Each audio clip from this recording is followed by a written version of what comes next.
मैं रामशरण, प्रवक्ता डाइट फिरोजाबाद।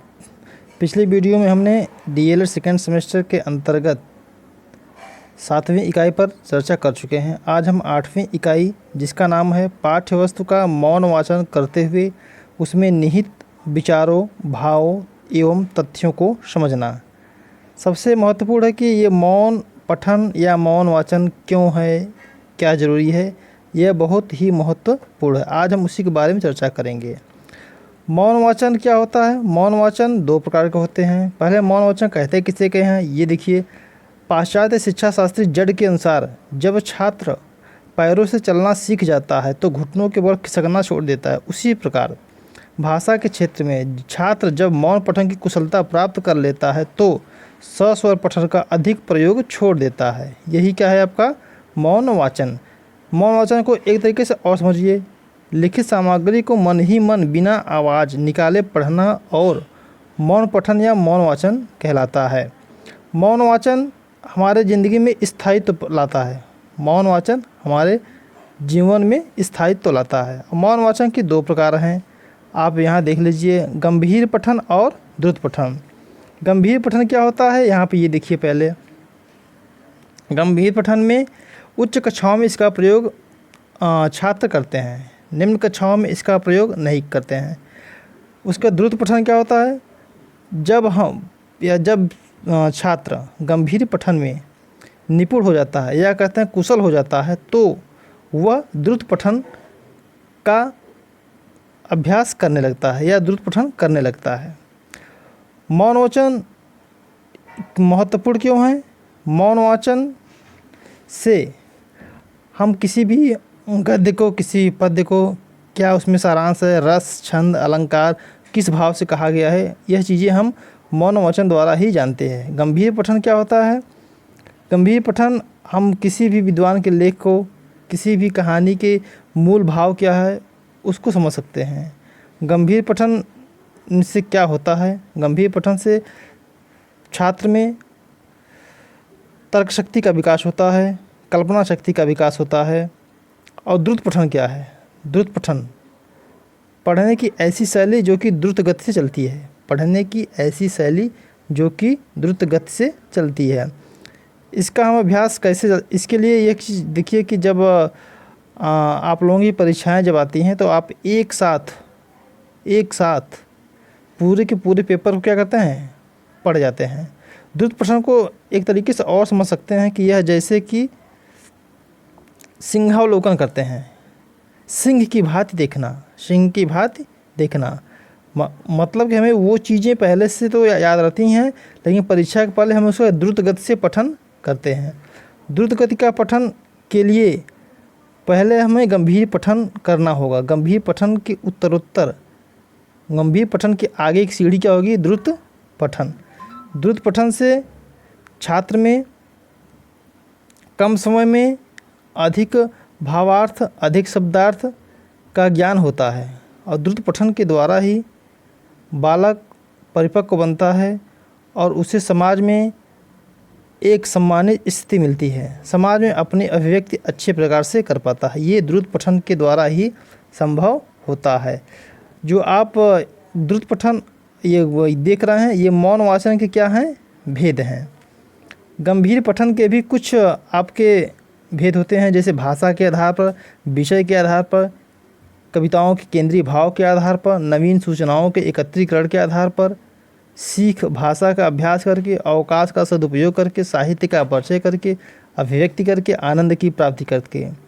द्रुत पठन जो हम सीख रहे होते हैं, जो हम कर रहे होते हैं, उनसे हम उपयुक्त भाषा के आधार पर भी हम द्रुत पठन कर सकते हैं। उसके बाद विषय पर आधार होता है उसको भी कर सकते हैं। किसी भी कविता का, किसी भी कहानी का केंद्रीय भाव क्या है उसको भी देख सकते हैं। नवीन सूचनाओं का जो ज्ञान हमें मिलता है वो भी द्रुत पठन के कारण ही मिलता है। सीखी हुई अभ्यास का भाषा का विकास कर सकते हैं।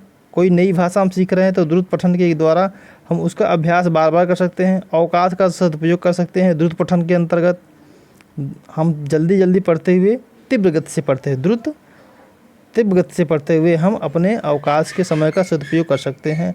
साहित्य का भी परिचय कर सकते हैं, अभिव्यक्ति अपनी कर सकते हैं और आनंद की प्राप्ति करते हैं। और हम अब बात करते हैं मौन वाचन करते समय कौन कौन से वातावरण होने चाहिए। सबसे पहले क्या होता है, शांतिमय वातावरण होने चाहिए। शांति महत्वपूर्ण है। जब भी हमें पठन और लिखन की बात होगी, शिक्षण अधिगम प्रक्रिया को हमें बढ़ाना होगा। कक्षा का माहौल हो, विद्यालय का, संस्थान का वातावरण, हमें शांतिमय वातावरण सबसे पहले ही बात होती है।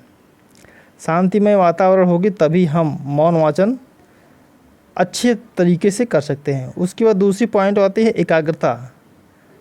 एकाग्रता मौन वाचन के लिए ही महत्वपूर्ण नहीं होता है, एकाग्रता हर कार्य के लिए उपयोगी होता है। और हम बात कर रहे हैं मौन वाचन की, तो मौन वाचन में तो एकाग्रता अनिवार्य ही अनिवार्य है। एकाग्रता और मौन वाचन कह सकते हैं एक ही सिक्का के दो पहलू हैं।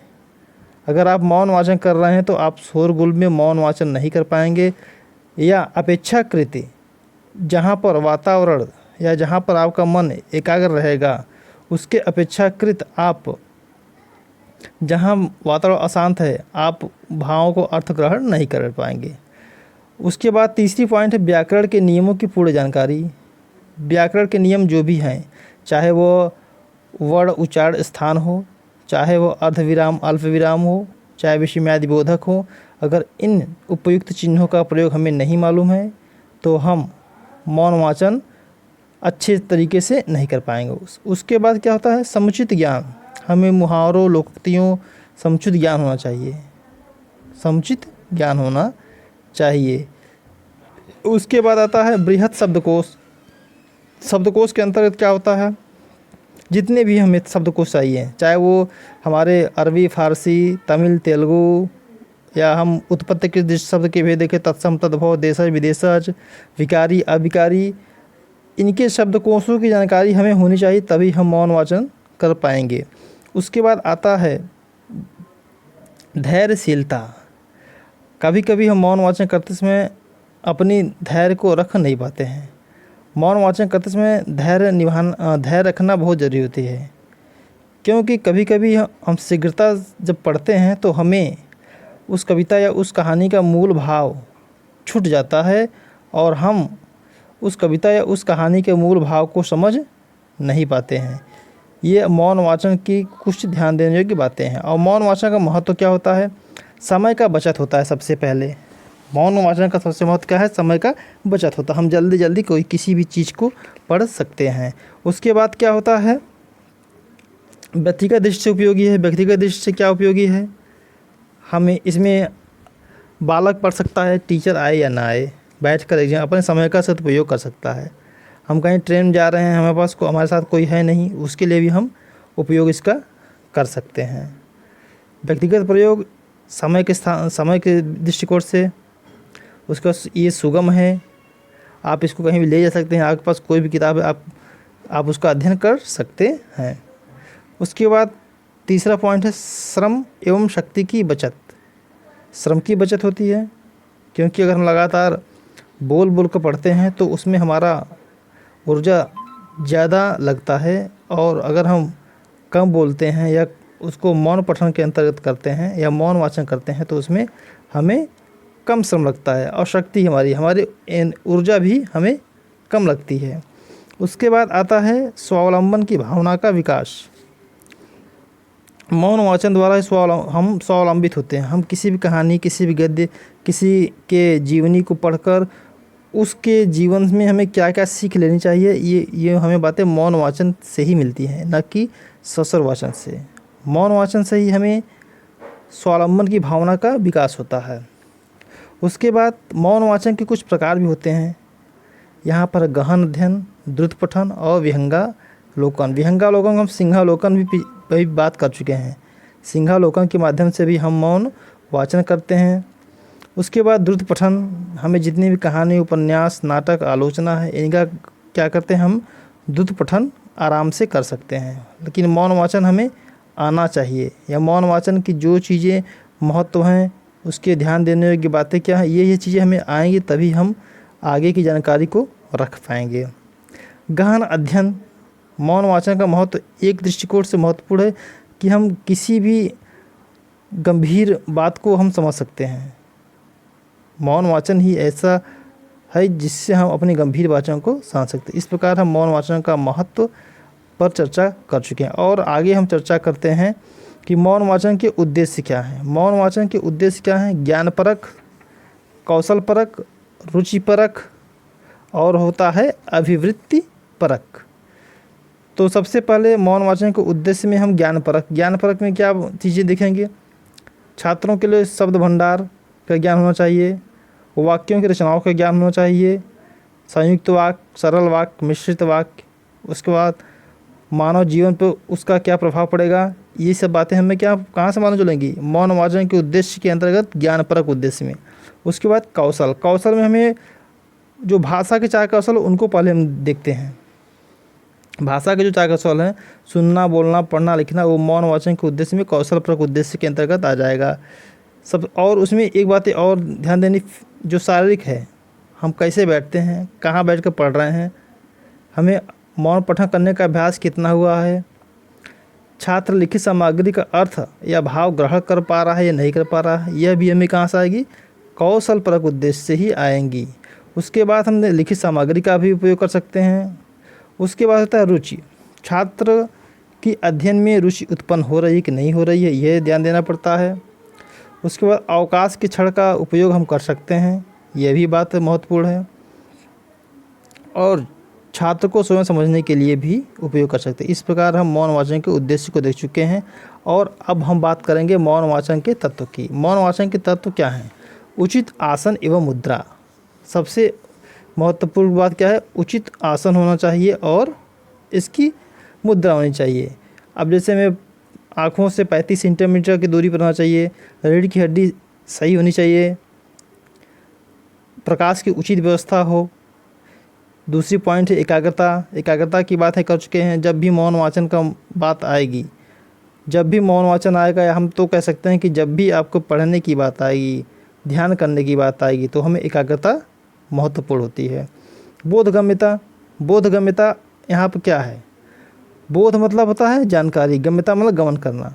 इस प्रकार हम किसी भी विषय वस्तु को, विचारों को, सूक्तियों को, लोकोक्तियों को, मुहावरों को, विराम चिन्हों का ज्ञान होना चाहिए, जिससे कि हम उस पैराग्राफ को, उस कहानी को, उस नाटक को, उस समीक्षा को, उस निबंध को हम पढ़कर उसकी बोध को, गम्यता, उसमें क्या दिया हुआ है, क्या सार्थक चीज़ें हैं, उसको हम ग्रहण कर सकें। उसके बाद आता है धैर्य।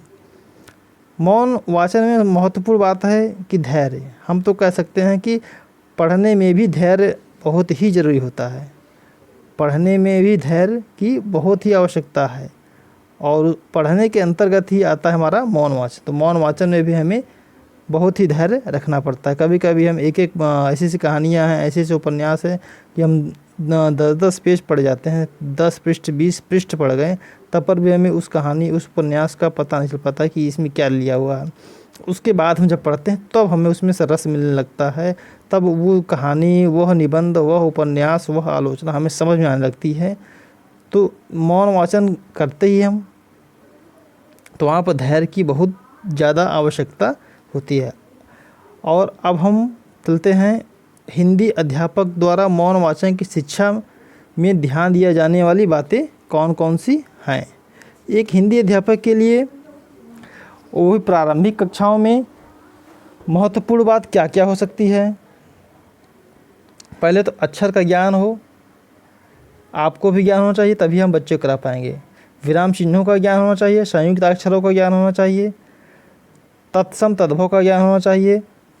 उसके बाद हिंदी की प्रारंभिक कक्षाओं में जो विधाएं चलती हैं, उपन्यास, नाटक, कहानी, आलोचना, इनका भी ज्ञान हमें होना चाहिए, तभी हम बच्चों तक इस मौन वाचन को पहुंचा पाएंगे। उसके बाद गहन अध्ययन और द्रुत वचन की दृष्टि भी मौन वाचन में महत्वपूर्ण है। मौन वाचन में एक बात और ध्यान देनी होती है कि छात्र पठित सामग्री पर पूछे गए प्रश्नों का उत्तर दे सकेगा। मौन वाचन अगर सही से कर पाएगा तो छात्र पठित सामग्री से निष्कर्ष निकाल पाएगा, अगर छात्र मौन वाचन का अध्ययन किया होगा तो। उसके बाद तथ्यों, भावों और विचारों का भी चयन कर पाएगा छात्र।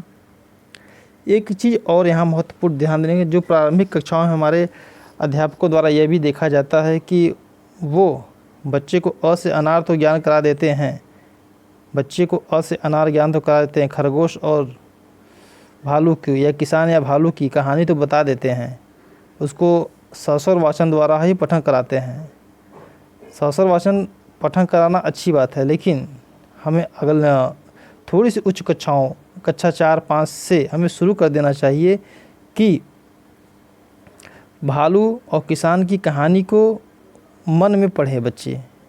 ऐसा अभ्यास हम करा सकते हैं, हफ्ते में 1 दिन 2 दिन ऐसा कराने से क्या होगा कि बच्चे में मौन वाचन की विभिन्न गतिविधियाँ की जानकारी हमें मिल सकेंगी। बच्चे ने मौन वाचन में कहाँ तक सीखा, यह चीज़ें हमें मिल सकेंगी और हम मौन वाचन में क्या क्या कमियां रह गई हैं इसको भी हम सुधार सकते हैं। इस प्रकार ये हम देखते हैं कि मौन वाचन क्या है, उसके उद्देश्य क्या हैं, उसके महत्व क्या हैं। आज हम इस वीडियो पर चर्चा किए हैं। आज आपके डीएलएड सेकेंड सेमेस्टर में मौन वाचन के अंतर्गत हम लोगों ने पढ़ा। ये आपकी 8वीं का आज समाप्त हो गई।